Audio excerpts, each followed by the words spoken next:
Buenas tardes, ¿qué tal? Mi nombre es Luis Barajas, juez de control del estado de Sinaloa. Si me lo permiten, el día de hoy quisiera que me permitieran que platicásemos sobre una figura jurídica, metiéndonos un poco de manera muy superficial por la teoría del delito. No pretendo hacer un consenso ni que se hable a fondo ni a detalle de esta figura de la autoría indeterminada. ¿Por qué? Bueno, pues como es conocido, depende cada quien los autores que haya leído, las corrientes estructuralistas, funcionalistas, causalistas, etcétera.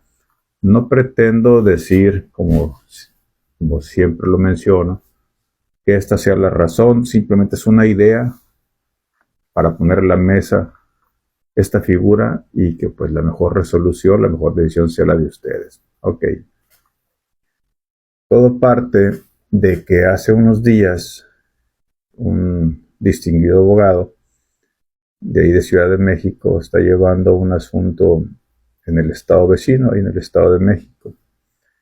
Insisto, en el estado de México suceden cosas muy particulares en todos los estados del país, pero yo tengo identificado 3 o 4 estados en México que hay situaciones muy características y tan es así que en su misma codificación penal tienen algunas figuras. Dicen los que saben que a fin de cuentas el código penal o los códigos penales no son más que un reflejo o un ordenamiento legislativo en base a la sociedad de donde tiene vigencia. Es decir, que los legisladores locales, en todas las áreas, pero en este caso estrictamente hablando en materia penal, es de acuerdo a las conductas que se van haciendo necesarias llevar allí, a veces por política criminal equivocada, pero normalmente es por ello. En el Estado de México y en Puebla, entre otros estados particulares, eh, existía con nombre y capítulo y todo el homicidio llamado homicidio tumultuario. Todos sabemos lo que es eso, cuando hay un linchamiento o una cuestión tan lamentable como esos.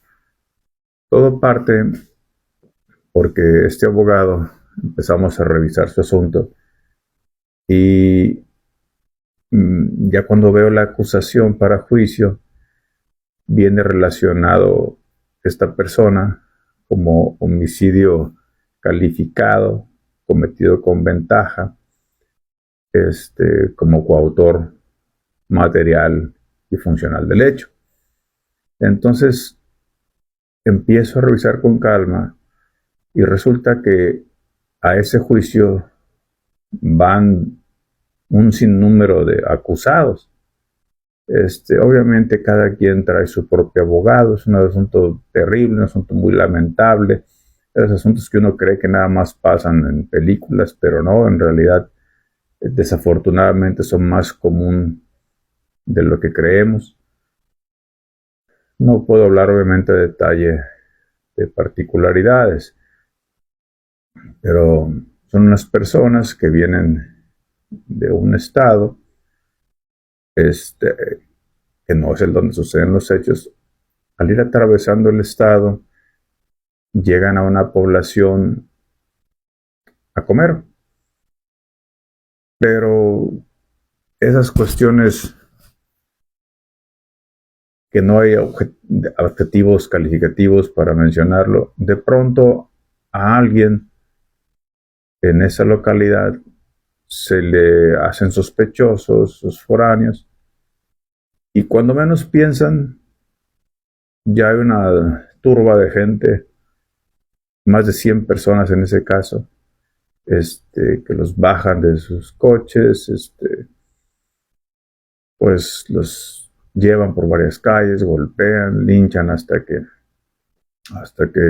los privan de la vida, ¿no? Esos son actos terribles, deleznables, vergonzosos, pero bueno, sucede esto y uno de los acusados es el cliente de este abogado. Pero el punto aquí es que revisando a detalle, dije, bueno, yo creo que para empezar, lo que se tiene que ir a esa teoría del delito. ¿Por qué? Porque como fue el ex ante y el iter criminis del injusto penal, no creo que se configure la coautoría. Digo, porque para empezar la coautoría pues tiene que haber un concierto de opiniones, un arreglo entre las partes, un acuerdo previo entre ellos, vamos, cosa que no hubo. Ahí fue el pueblo que simplemente alguien gritó algo, se prendieron todos, salió cada quien de donde estaba y fue, y cuando menos pensaron unos minutos ya habían cometido eso. ¿Quién? Ahí está la pregunta.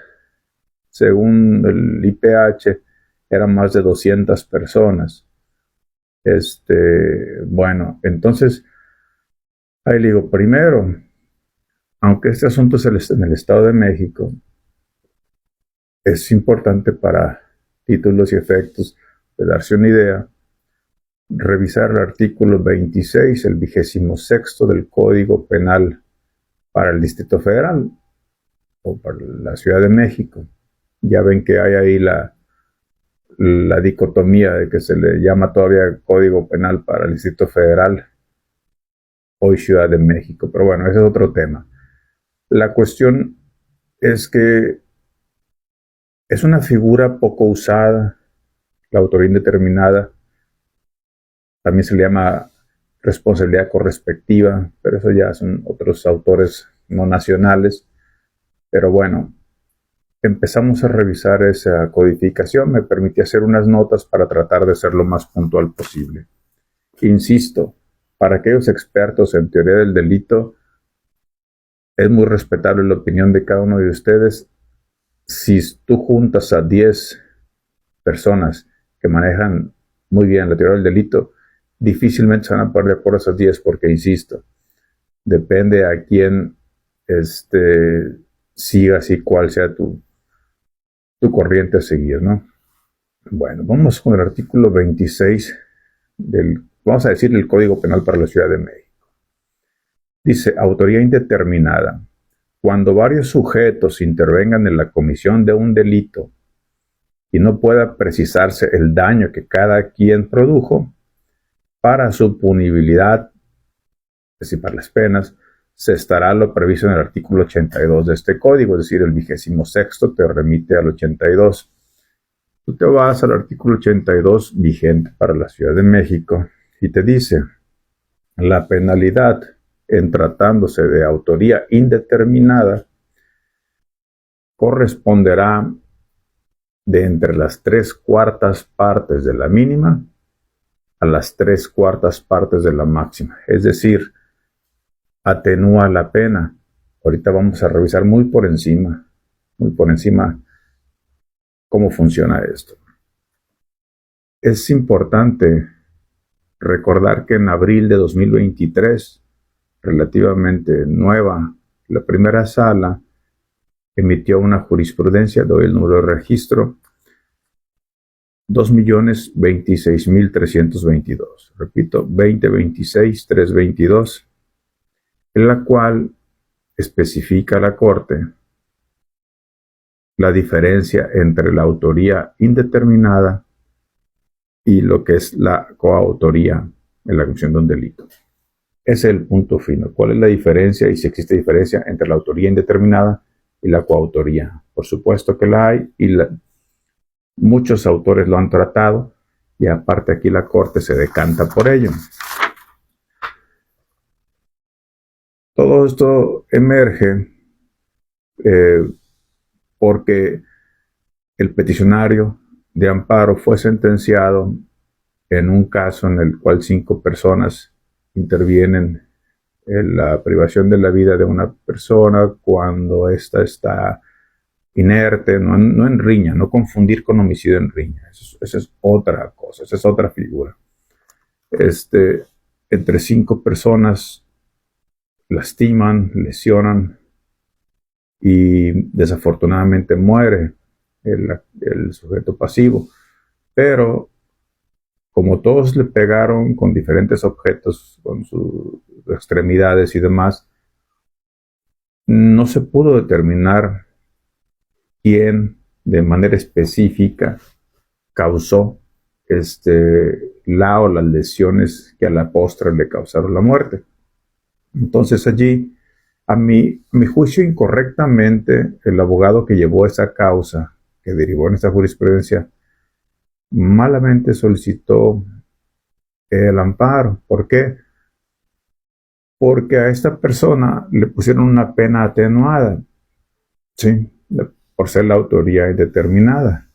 Le pusieron 3/4 partes de la mínima. Entonces, con eso se alcanzan incluso beneficios, algunos beneficios de la Ley Nacional de Ejecución Penal, pero yo creo que se arriesgó de más, pero a fin de cuentas la Corte no lo perjudicó porque le mencionó que efectivamente el juez de la causa y la Sala Superior habían dictaminado bien, habían resuelto bien al determinarlo como autoría indeterminada. Pero bueno, lo importante es que a partir de eso salió esta jurisprudencia. ¿Sí? La Corte también lo hace llamar así, responsabilidad correspectiva. Y dice, cito textual para no ponerle de mi cosecha, sino lo que dice la jurisprudencia. Dice, en la autoría indeterminada, los intervinientes despliegan conductas potencialmente eficaces para la materialización de un resultado típico, pero sin que medie acuerdo entre ellos, mientras que para la coautoría sí se requiere de un plan común. En esa pequeña diferencia estriba cuando es autoría indeterminada y cuando es coautoría. Cualquier tipo de coautoría, porque no nos vamos a meter a coautoría inmediata y todo eso, ¿no?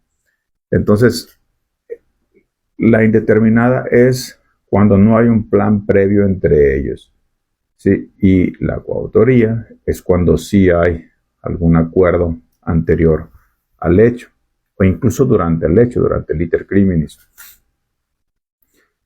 Cuando se habla de responsabilidad al momento de fijar las penas, es un asunto bien complejo, y más cuando intervienen varias personas. Abro un paréntesis. Entre semana, una de las audiencias que se me agendaron viene así precisamente, viene equivocadamente y ya se arregló, se dividieron las audiencias, pero viene un imputado y vienen 6 supuestos ofendidos, y cada ofendido lo van a imputar de 3 o 4 hechos. Entonces hay como 24 o 25 supuestos hechos reclamados al imputado, y el Ministerio Público pretendía, aunque es otra figura, pero me vino a la mente ahorita, y pretendía el Ministerio Público hacer una audiencia de imputación de 25 o 30 hechos a 6 ofendidos en diferentes fechas, que no es la autoría indeterminada, pero lo relacioné ahorita con ello. Entonces lo que se hizo ahí, pues si alguna vez les toca, es lo que debe ser correcto, de separarse. A cada imputado, a cada ofendido, se le da un día y hora de audiencia para que cada caso se lleve por cuerda separada para poder dictar una mejor resolución, porque sería técnica y materialmente imposible en una sola audiencia de 6 ofendidos de 30 fechas distintas con un solo imputado. Imagínense la complejidad de esa audiencia. Entonces, si alguna vez les toca así, lo ideal, lo correcto, creo que lo técnico en el código es que vengan por cuerda separada. Ahora bien, si hay 5 o 6 imputados sobre una sola víctima y en un hecho preciso, pues sin problema. Pero aquí estamos hablando de 4 o 5 hechos por cada ofendido, en diferentes fechas y con un solo imputado. Si quieren, luego hago un videito al respecto. Bueno, nada más para ir cerrando esto. 2 puntos para cuando se toma la autoría indeterminada y no la coautoría. Primero, cuando no hay base suficiente ni caudal probatorio para determinar la contribución individual al resultado colectivo. Y segundo, cuando cada participante realiza una acción que potencialmente, y lo dice la jurisprudencia, potencialmente contribuye al resultado, pero sin saber con especificidad el daño causado por cada uno de ellos. Fíjense que es para llamar la atención. Decía, por ejemplo, en el Estado de México, en Puebla, si no me equivoco, en Veracruz también, estaba la figura, corríjame si todavía está, pero con las reformas a sus códigos penales, estaba un capítulo específico que decía homicidio tumultuario, porque desafortunadamente eran tan comunes que se le hizo un artículo exclusivamente para ellos. Según yo, la legislación actual, recientemente reformada, si no me equivoco, hace 2 o 3 años, ya se quitó y se puso dentro de otro apartado. Pero así estaba, como título tal, homicidio tumultuario, previendo este tipo de figuras. Bueno, me fui muy despacio para tratar de que se fuera captando la idea. Y como siempre, quedo a sus órdenes y la mejor opinión es la de ustedes. Que tengan excelente tarde.